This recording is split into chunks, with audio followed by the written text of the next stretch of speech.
beribadahlah sesuai dengan ajaran yang diajarkan oleh Rasulullah. Sallallahu Alaihi Wasallam. Jangan beribadah sesuai dengan. Gue pernah dengar ya bapak-bapak ngomong gini, kalau belajar Islam jangan dalam banget, ntar jadi teroris loh. Kurang ajar dia ngomong gitu tuh. Ya.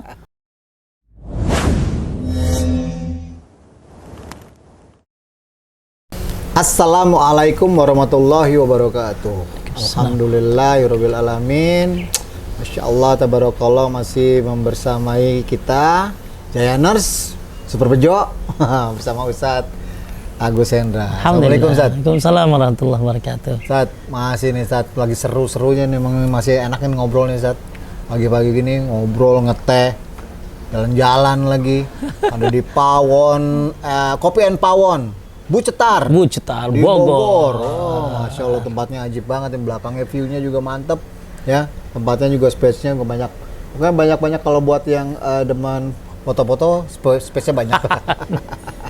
Tapi foto-foto jangan di-share, udah sendiri aja simpan. Apa Sat?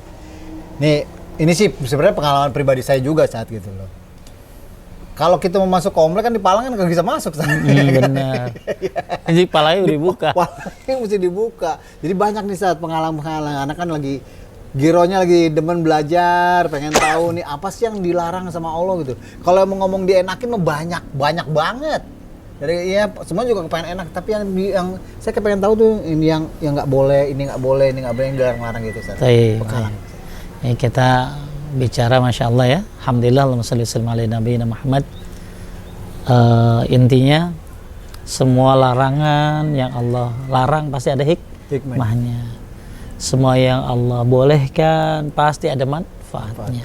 Tinggal kita yakinin aja deh. Tapi bicara tentang penghalang tadi, portal tadi, nah ada yang berbahaya nih bro. Kalau lo masuk komplek orang di portal, ya lu bisa cari jalan lain kali ya. Atau bisa lu parkir di pinggir jalan, lu loncat itu portal. Tapi ada portal yang justru akan berbahaya kalau ini di portal.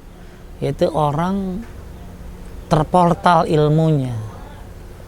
Jadi mau belajar di portal. Sehingga nggak dapat ilmu yang manfaat. Makanya kan ada dua portal nih buat orang yang baru hijrah. Ya, ada yang baru hijrah tapi nggak mau menuntut ilmu. Jadi sekedar ngomong gua hijrah. Berhenti dari kerjaan yang syubhat. Berhenti dari kerjaan yang riba. Gua berhenti dari main musik.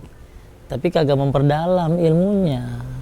Jadi itu akhirnya ke portal deh hijrahnya. Nggak maksimal. Ada lagi orang yang benar-benar bukan ke portal, itu mah udah ke dinding banget, nggak mau menuntut ilmu. Nah kalau portal buat orang yang nggak mau menuntut ilmu, ini biasanya hubud dunia berlebihan. Ya, kedua dia menyangka kalau bodoh itu selamat, kan belum ada beban katanya. Kalau tahu jadi beban lo bro, gitu kan. Ini nggak usah tahu deh. Ini nggak usah tahu deh. Padahal Allah berfirman, "Lau kunna nasma'u na'qil ma kunna fi ashabis sa'ir." Kalau dia mau dengar, dia mau mikir, nggak bakalan masuk neraka sa'ir. Tuh, karena nggak mau dengar, nggak mau mikir, akhirnya masuk neraka sa'ir deh. Neraka, kan ada neraka namanya neraka sa'ir. Jadi orang-orang bodoh justru bahaya. Ya orang-orang bodoh. Terus kalau dia bilang, gua nggak tahu hukum ilmu, tinggal di mana? Kalau tinggal di ujung kulon begaul sama badak, nggak ada internet, lu boleh bilang nggak tahu. Ya, tinggal di Jakarta, di Bogor, banyak ustadz, banyak kajian kan, kajian sunnah di mana-mana sekarang.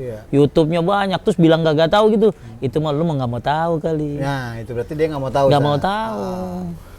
Terus bisa jadi nggak belajar. Gue pernah dengar ya bapak-bapak ngomong gini, kalau belajar Islam jangan dalam banget, ntar jadi teroris loh. Kurang ajar dia ngomong gitu tuh.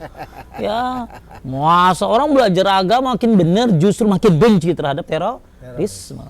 Itu penghalang buat orang yang nggak mau belajar. Ada lagi orang yang udah hijrah tapi nggak mau belajar. Kalau tadi emang benar-benar belum hijrah aja belum dia. Nah, ini enggak, yang kedua nih, orang dia belum udah hijrah tapi nggak mau perdalam hijrahnya. Nah, ini bisa jadi dia keluar dari hijrah nanti, bro. Karena orang yang udah dapat hidayah untuk hijrah, kemudian dia tidak perdalam ilmunya, tidak belajar tauhid, dia tidak belajar sunnah, bisa jadi keluar loh, bro, dia. Kok bisa? Bisa, kenapa? Satu, kata Syekh bin Baz, sebabnya karena dia tidak pernah bersyukur.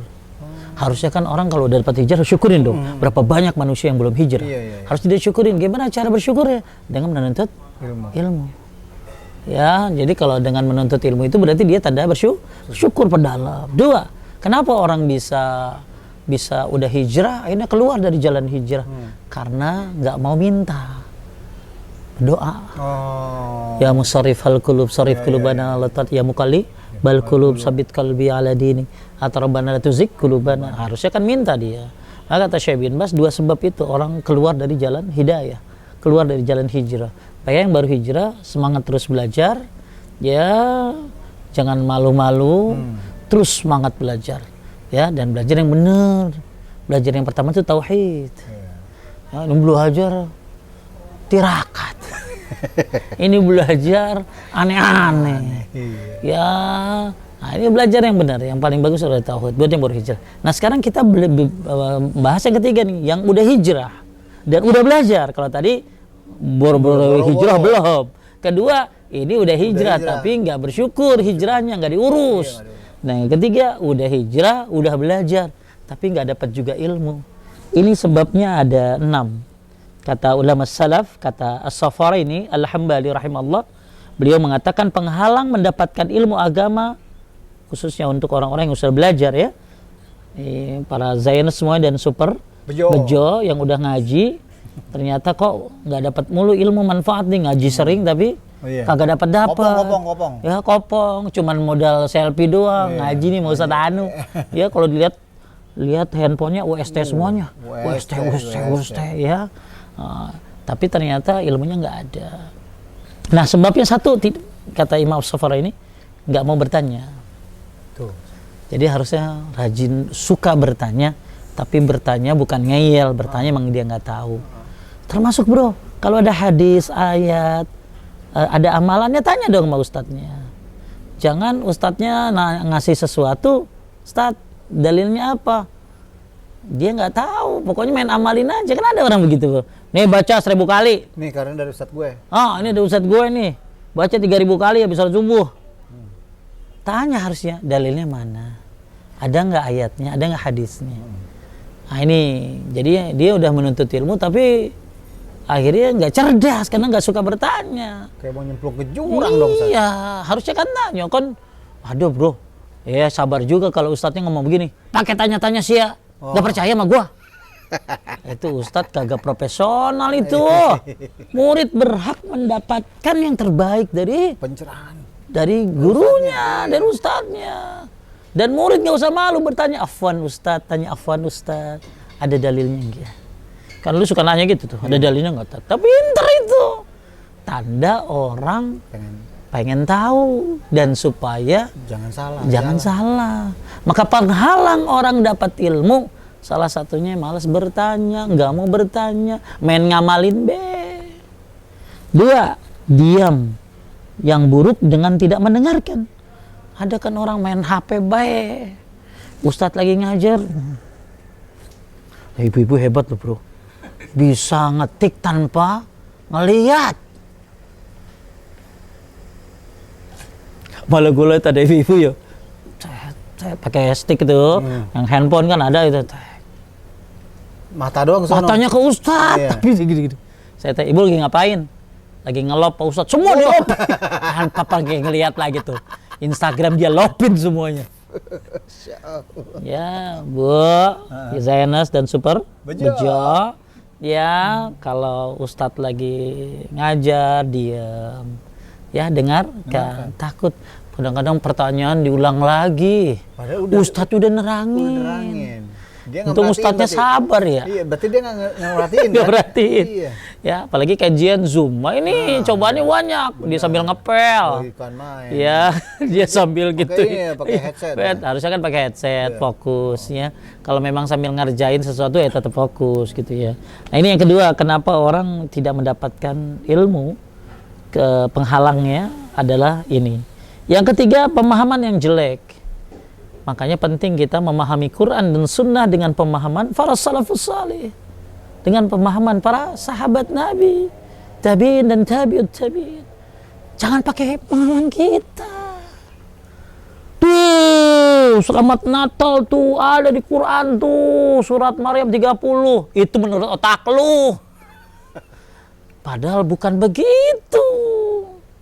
Justru di surat Maryam ayat 30 itu dalil kalau Nabi Isa itu dilahirkan dan mati dia dan nanti dibangkitkan. Berarti Nabi Isa adalah makhluk. Manusia. Nafsirin seenaknya kan orang sekarang tuh. Jadi gimana caranya Quran? Ngikutin nafsu dia. Gimana caranya hadis? Ngikutin nafsu dia. Bukan nafsu dia ngikutin Quran dan hadis. Maka penting memahami Quran dengan pemahaman para salafus saleh. Ya, jangan pahamin Quran pakai otak kita, kagak nyampe. Lagian udah hafal belum? Hadis berapa juta ya? Berapa ribu hadis hafal? Boro-boro. Oh, ini nafsirin Quran sendiri. Nah, ini pemahaman yang jelek. Kemudian 4, ini penyakit lagi, enggan menghafal. Bener kan? Itu haram bro. Ayatnya apa? Nggak tahu sih gue. Doa sujud apa? Subhanallah ala. Dari dulu kecil subhanallah ala. Kagak nambah-nambah. Kenapa? Nggak males ngapalin. Iftitah Allah akbar kabiram dia kesir subhanallah bi wasilah. Itu doang dari dulu. Kagak mobil ganti-ganti, bahkan bini udah ganti. Tapi doa iftitah itu aja. Ya, padahal iftitah tahajud beda, bro. Beda kalau iftitah tahajud tuh. Allahumma rabb Jibril Mikail wa Israfil fatiras samawati wal ard alimul ghaib wasyahada anta tahkum dan lain sebagainya. Itu iftitah tahajud tuh. Ya, kalau iftitah yang paling bagus ada tuh levelnya tuh. Jadi banyak hal-hal yang orang-orang yang sudah hijrah menuntut ilmu tapi malas ngapalin. Fa iza kana ma jama'atu minal ilmi qalilan wa kana hifazan kasratul manfaah. Ilmu lu dikit tapi hafal. Banyak manfaatnya. Ilmu banyak tapi kagak hafal. Ya kurang manfaat. Makanya lu udah mulai ngapalin nih doa sujud. Kan seneng kita banyak doa kan lagi sujud. Iya. Apalagi doa dari Nabi. Sebelum salam banyak doanya tuh sampai 12. Ya banyak hal-hal yang harus kita hafalkan. Lagu hafal. Nah itu dia Sat. Oh iya, giran. Surat Al-Kafirun bolak-balik. Nah, ini penting kita rajin menghafal. Kelima, tidak menyebarkan ilmu dan enggan mengajarkannya. Dia udah dapat ya, tapi nggak diamalin, nggak diajarin. Ya kalau udah dapat, amalin dong, ajarin dong. Maka itu akhirnya dapat ilmu yang manfaat. Ya, yang terakhir tidak sama nih kayak kalau tadi tidak menyebarkannya. Nah, kalau yang keenam tidak mengamalkannya. Jadi harusnya disebarkan, diajarkan kalau nomor 5. Kalau nomor 6 ya, learn, talk and share. Ya, belajar, bicara, terus syiar. Ya, mudah-mudahan ini jadi syiar kita ya. Insyaallah. Tapi itulah penghalang para penuntut ilmu. Mudah-mudahan yang udah hijrah rajin menuntut ilmu dan hati-hati dari 6 penghalang ini. Semoga bermanfaat. Ulangi ya. 1, penghalang penuntut ilmu mendapatkan ilmu yang bermanfaat ada 1, tidak bertanya. 2, nggak mau dengerin. Ya, harusnya diam. Ya. Kemudian pemahaman yang jelek. Ada bro orang ya lagi mengaji gini-gini aja. Gua tanya apa bu? Ini bulu alis saya jatuh Pak Ustadz, bulu matanya. Ya, pemahaman yang jelek. 4, enggan menghafal. 5, nggak mau nyebarin, nggak mau ngajarin. 6, nggak mau mengamalkan. Mudah-mudahan manfaat. Insya Allah, Masya Allah. Jadi Masya Allah, ini Insya Allah bermanfaat. Yes. Mobilnya ngalangin Kang. Oh gitu, biarin aja dulu sebentar lagi ini mau selesai. Saya baru saya dorong Kang. Iya Bang, nggak usah didorong. Jadi gimana? Tempel, udah beres ya. Masya Allah, teman saya itu Bang. Jadi gitu Sat ya. Yeah. Jadi sekali lagi itulah penghalang-penghalang bagaimana ketika bukan penghalang mobil. Bukan, iya. Makanya Ustadz tadi kalau yang saya tangkap adalah beribadahlah sesuai dengan ajaran yang diajarkan oleh Rasulullah. Sallallahu alaihi wasallam. Jangan beribadah sesuai dengan kesukaan. Ya suka-suka gue aja gitu. Perasaan. Perasaan. Yang penting enak. Barakallahu fiik Ustaz, insya Allah bermanfaat. Jayanar dan juga Suprojo, insya Allah nanti kita akan ketemu lagi. Dan kita masih ada di Bogor nih Ustaz. Tempatnya Syahri ini ternyata Ustaz. Anda baru tahu nih Ustaz. Cetar-cetar ini. Ya, barakallahu fiik, insya Allah tadi di episode sebelumnya Ustaz bilang semoga nurani kita semakin mencetar dengan Zayan TV. Oke, wassalamualaikum warahmatullahi wabarakatuh. Waalaikumsalam warahmatullahi wabarakatuh.